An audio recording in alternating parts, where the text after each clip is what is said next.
from Mr. Marco Costaggiu, S.p.A. Hydraulics Motors company. That topic is on advanced control approach for pressure compensated variable hydraulic motors in high efficiency drive systems and demanding applications. Marco Costaggiu, is that the right pronunciation? Yes, correct. Okay, Marco Costaggiu received his MSc in mechanical engineering with specialization in automotive engineering from the University of Pisa, Italy. He began his career as testing and R&D engineer at Siemens Video, gaining deep expertise in advanced test systems and powertrain technologies. He later joined SAI S.p.A, where he played a key role in the design and development of high-performance variable displacement pumps, hydraulic motors, enabling breakthrough innovations in energy-efficient hydrostatic transmissions. Currently, he heads the R&D division at SAI with a focus on next-generation hydraulic drive systems. He is the author of several scientific articles on hydrostatic transmission innovation through advanced hydraulic motor technologies. Over to you, Marco. Thank you. Thank you for the presentation, and good evening to everyone. Of course, thank you very much for the Fluid Power Society of India to give me this opportunity. This is already the third time for me that I participate to such high level of discussion in fluid power. So the title of paper is Advanced Control Approach for Pressure-Compensated Variable Hydraulic Motor in High-Efficiency Drive System and Demanding Application. The introduction is, of course, regarding the efficiency. So all of us know how important is the efficiency, especially in the fluid power sector. And what is the impact of the system efficiency are due to the actuator. So basically, we are producing hydraulic motor as SAI S.p.A. So our actuator is a mechanical actuator that converts hydraulic power delivered as pressure and flow into mechanical power at the output shaft, delivered at torque and speed. So high efficiency of this conversion, of course, is a key and direct affect the energy consumption of the overall performance of the full system machine. Another key of the hydraulic motor, of course, is the controllability of the displacement, because the power output, the mechanical power output, will be depending, of course, on the displacement of the motor. So in this slide, we can see how we are producing the torque. We have basically cylinders that are built around a crankshaft, and due to the powering of the oil, we are generating the torque. What is peculiar of our design is the way how we are producing the torque. Due to the fact that the cylinders are capable to swivel and then follow properly the force that applied from the pressure directly on the crank of the shaft. Of course, pressure are converted into torque and flow are converted into speed. This conversion is coming from the displacement of the motor. So if we look to the formula to which the displacement is depending, we can see that it is depending from the piston bore of the cylinder, the eccentricity of the crank of the shaft, and from the number of the cylinder. What we are doing is modifying the eccentricity. We can modify the displacement of the motor, and then convert the fluid pressure into mechanical torque and the fluid flow into speed of the motor, just playing with the displacement. We can see, in this slide, we can see how other variable system motor works. We have, for example, axial piston motor, where there is a different angle between the running axis and the piston. That is, of course, changing this angle. It will change also the displacement of the motor, and we will have also a different force that is not producing torque but is loading the bearing. While in our condition we are reducing this distance, so the eccentricity of the crank of the shaft, where the force is always aligned to produce the torque. So this type of design make some advantage, especially in terms of efficiency. Here we have a slide where we put on the same test bench two different kind of motor, one axial piston and one radial piston motor, where we normalize the torque and the speed, because of course the displacement of the two motors was different due to the design. But to compare exactly the same power level, we normalize here the axis. And here we have an idea of how the efficiency is different between the two designs, especially when we change the displacement of the motor, when we shift to minimum displacement. Today we are producing hydraulic motor, and due to the displacement change, we have three kind of solution. One is the dual displacement, so we have maximum and minimum displacement that can be with electric or hydraulic pilot line. Then we have a variable displacement motor, where we are controlling the motor with a feedback from the angular sensor that is reading constantly the displacement of the motor and adjusting accordingly with taking the pressure from the system.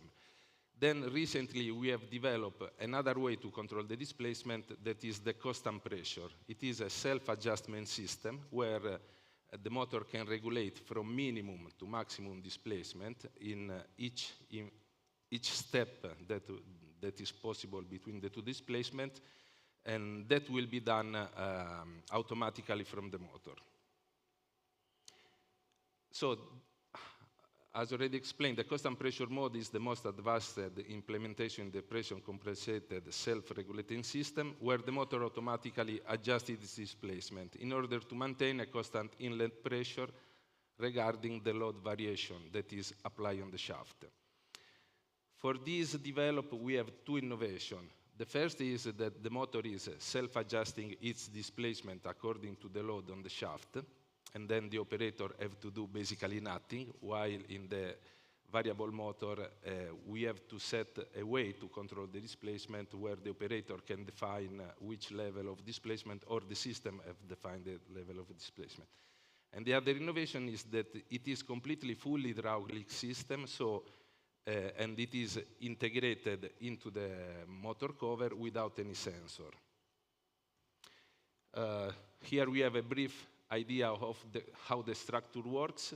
We have, of course, a cylinder, piston, eccentric, and crankshaft that are moved from two servo pistons that is varying the eccentricity of the crank of the shaft.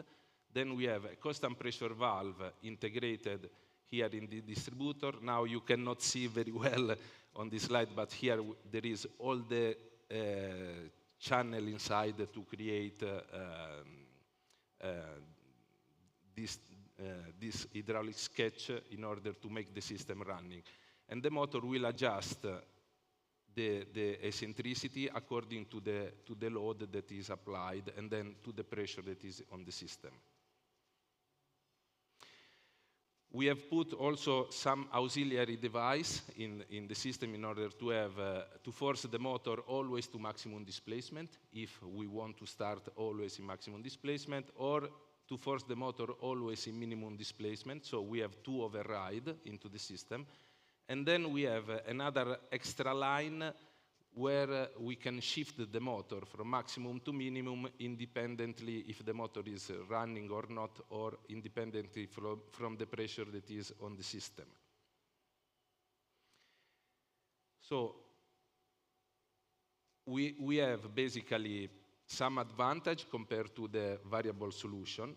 One is that we have no external electronics, so this solution is ideal if the environment is critical.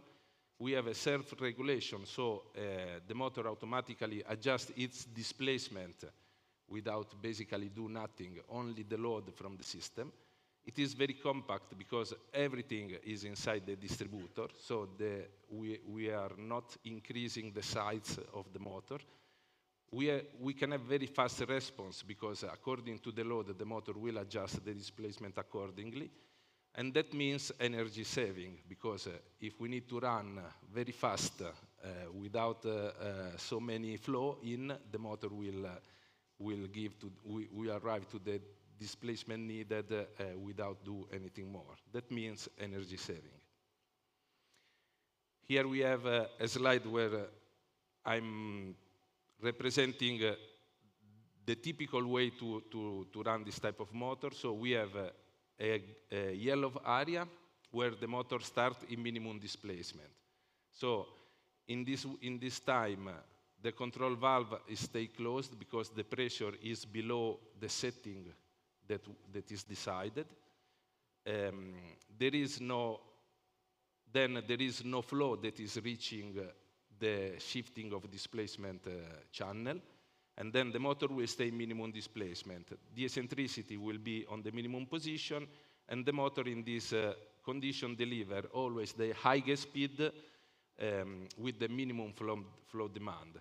As soon as we reach this level, that in this case is around 240 bar, the motor starts to regulate the displacement. So we can see that the speed decrease, of course. So this blue line, this blue area is all the time where the pressure stay constant and the speed decrease and the load increase. So this means that the displacement of the motor is adjusting. So we have all this time where the motor passes from its minimum displacement to its maximum displacement, keeping the same pressure. So in this range, the motor will keep the constant power if the flow is constant, simply adjusting the displacement of the motor. And then when it reaches its maximum displacement, if the load increases, it will increase also the pressure. So which application can be used? What is the ideal application for a solution like this? We are now using this solution in two applications that are, one is the rotary head for drilling machine, and the other one is marine winches, especially for tug application. Why we start with these two applications? Because they are the most demanding application where the power is very huge, so the energy saving coming from this type of application can be also very high.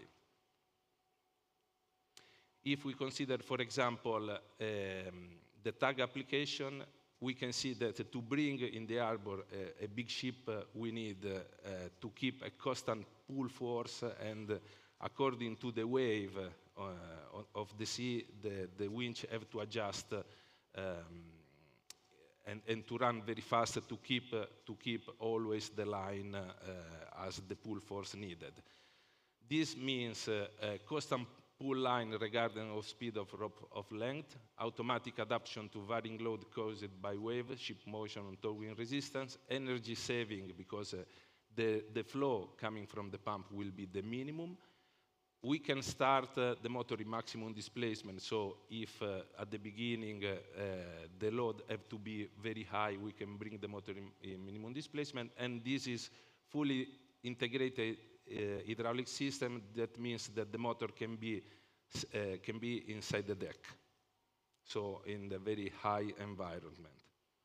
The other application is the drilling machine. Here we have, of course, very high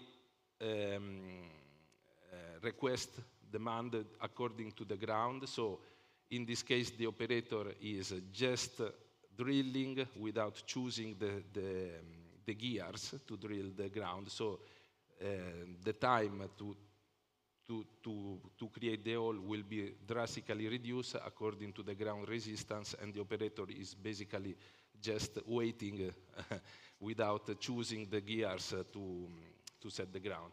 Of course, due to the fact that it is fully adjustment system without electronics, the environment is not an issue.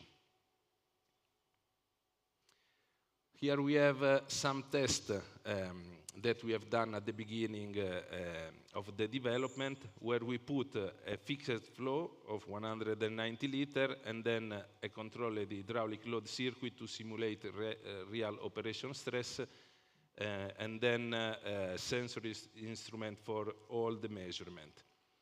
We can see here some results. So we keep obviously the flow, then we change the displacement forcing to maximum and to minimum, and then we see that the response time without load, so without pressure, was 2 seconds. That is, in the worst scenario, it is still a good response time. Here we have an analysis of the dynamic behavior. We can see that the motor starts in minimum displacement. Then it comes all this area where the motor is self-adjusting. So you can see that the pressure stays stable at the setting. When we reach the maximum displacement, the pressure increases. Here we are in a range, now cannot be seen very properly, but we are in a range of 300, 350 bar. So the motor here is in maximum displacement. Then it comes back to the, again, controllability of self-adjustment system, and so on and so on. We can see that the pressure have very small hysteresis, so the setting of the pressure stay always on the same level during the CP condition. So what is the solution? The conclusion is that in a solution like this, we have found excellent correlation between measured and simulated torque from test bench and the field. We don't need any control of angular sensor or cables that can be broken or cannot make the system running.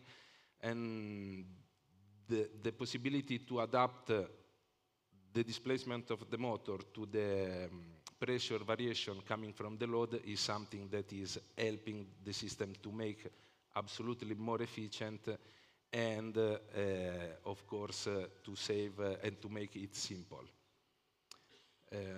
Yeah, that's all. Thank you very much.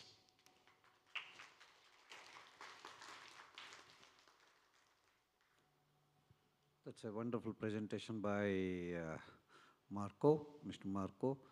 And any questions from the audience? Hello, can you hear me? Sorry. Yes, I can hear you. Yeah, Okay. I'm Aaron. Especially for the drilling application, the load will vary as you are telling. Is the eccentricity variable continuously, automatically, or is stepped variation? No, is automatically, and it is infinite variation. So As per the variable in the resistance. exactly, it's dependent. For example, if we have in the example that I bring, the motor is varying from 350 cc up to 1,200 cc, and due to the load, the motor can be 400, 401, 402, 455. So it is adjusting the displacement according to the load. So as soon as the load decreases, the motor Change in the power also. exactly will adapt the displacement accordingly. Of course, the way to do it will be the response time from the load to the adjustment of the motor is coming from orifice. So application per application have to be set properly the orifice to find a good compromise between smoothness and too fast reaction. Yeah, exactly. The power of the rig will be decided based on the depth control, how much depth you have to drill. The number of tubes they inserted when they are drilling, number of tubes they inserted according to the depth of drilling. Okay, sometimes they will, operator, my mistake, they do more number of tubes for drilling, more than the defined the parameter of the rig power. So such cases, will it will help Yeah, so overloading? let's give you an example. If we talk about drilling machine, okay, so we start with the company, the one that you see on the video, where they fix few drilling RPM, okay, and the operator is defining according to the ground if they have to drill fast or according to the torque that is need to apply due to the tool, okay, and to the ground.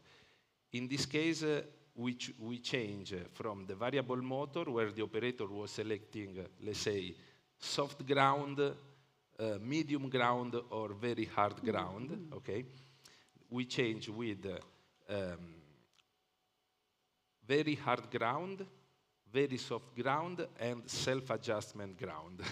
That means the operator is choosing if the ground is very strong, then they force the motor to maximum, and the motor will do very slowly the holes, running always in maximum displacement. But most of the time, the operator is not looking to how fast is going the hole, is just setting one gears and then waiting the holes. In this case, we say a very big benefit, because most of the time the operator is just putting the tool, and then the motor is self-adjusting its displacement according to the ground, and the ground could be at the beginning very hard, then it becomes soft, then it becomes medium, and the operator have basically to do nothing, have only to wait the time. And that time will be, of course, reduced a lot. So what we see from our customer was a big benefit in terms of holes produced per day. That was more than 40%. Okay. That seems to be very, according to their experience, it is drastically an improvement. Oh, thank you. Thank you for clarification. Hello? Okay. Yeah. So it was a nice presentation, and variable displacement motor that you have developed in radial piston motor.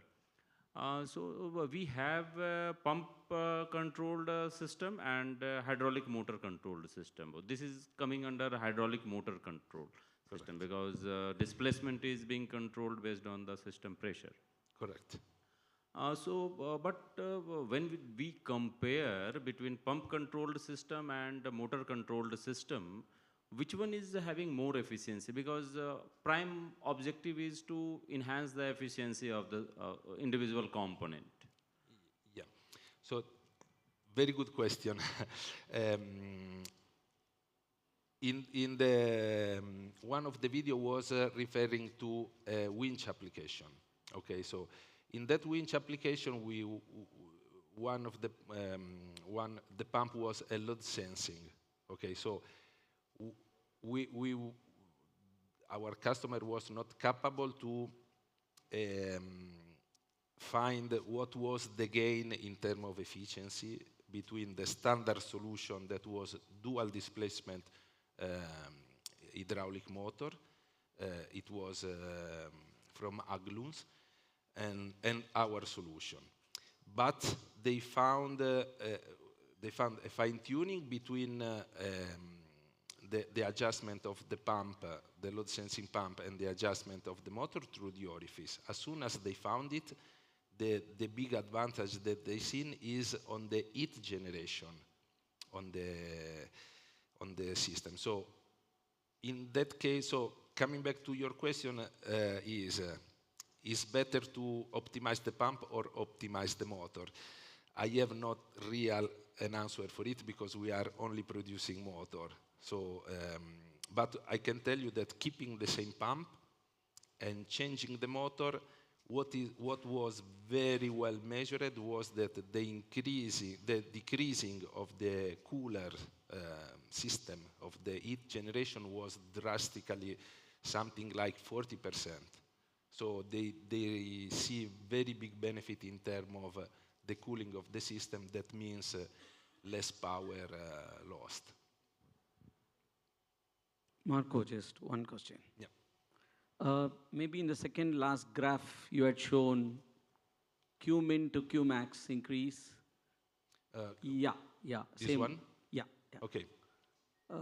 Increase is smooth while you're bringing Q max to Q min. There is some variation. Is it related to some load, like what you've shown the application, or it is the characteristics of the motor there? You are talking about this? Yeah, smoothness of the curve. Yeah. So I will explain a little bit better how we do the test. Okay, so here we put the motor, and here we have an electromagnetic brake. Okay, so when we start with this test, okay, here we start the motor with no resistance. Okay, so the electric brake was not running or was not absorbing torque. Then we increase a little bit. Then we increase the torque until we reach the level of the pressure that reach. And then you see here that the displacement increase. So this is a calculation of displacement coming from the angular sensor. So here is a measurement of displacement, and here is the torque, here is the pressure that stays stable, okay? When we reach the maximum displacement and we continue to increase the torque absorption for the brake, the pressure increase, okay? And the displacement stays stable because it's already on the max. When we was here, I was reducing the load on the electromagnetic brake, okay? And I was reducing fast and then again fast, or I try to simulate the load just applying a force to the potentiometer. So here I try to regulate very fast the electromagnetic brake, reducing the torque absorption, and in all these conditions, the motor passes from maximum displacement close to minimum displacement, okay, because the minimum displacement was reached here, with very fast decreasing of torque, keeping the same torque, and then again decreasing of torque. And the pressure stays stable. So this type of behavior was coming from my adjustment, manual adjustment. Thank you.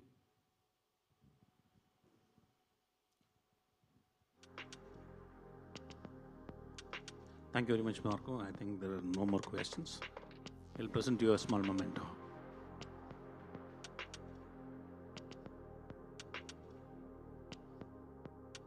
One last question. Sir, you have mentioned from this motor you are not using any gearing, it may be transferred with a 1:1 power gear ratio. Are you taking input from the application point? What is the required torque and required speed? From that you are going to start the design, or how it is?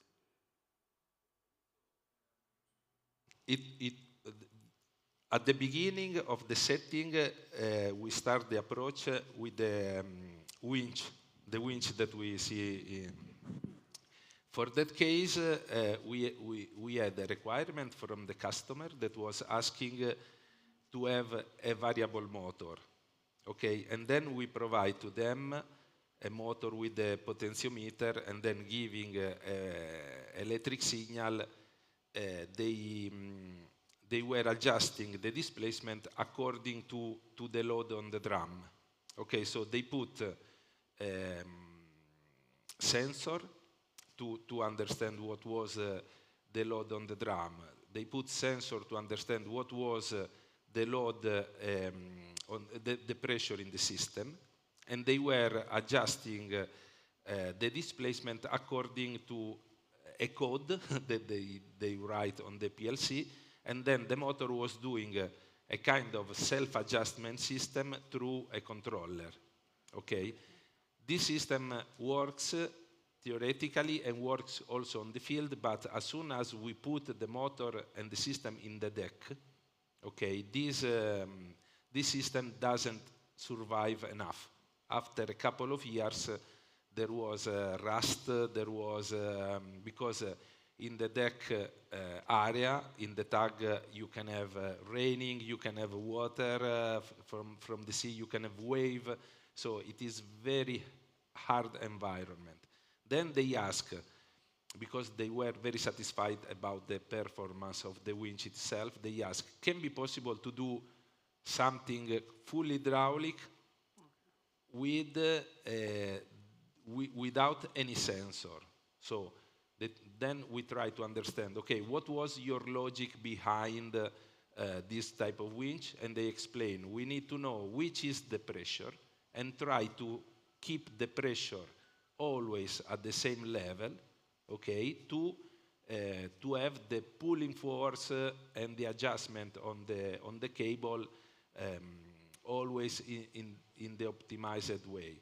And then we start from the pressure. So we, independently from the speed, independently from the other things, we have that the pressure is driving the spool that is defining the eccentricity of the motor. So setting the spring of the main valves, the pressure is defining the displacement of the motor. So coming back to your question, if I well understood, we start from the pressure. So the pressure is defining which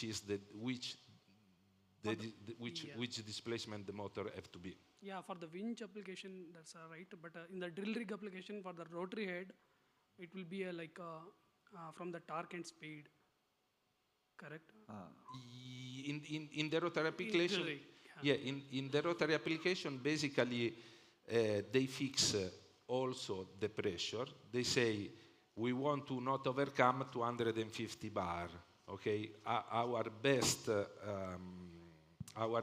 power to make a drill in the ground is when we have the full flow. Okay, the full flow with 250 bars. So the maximum power available is this one to drill the hole.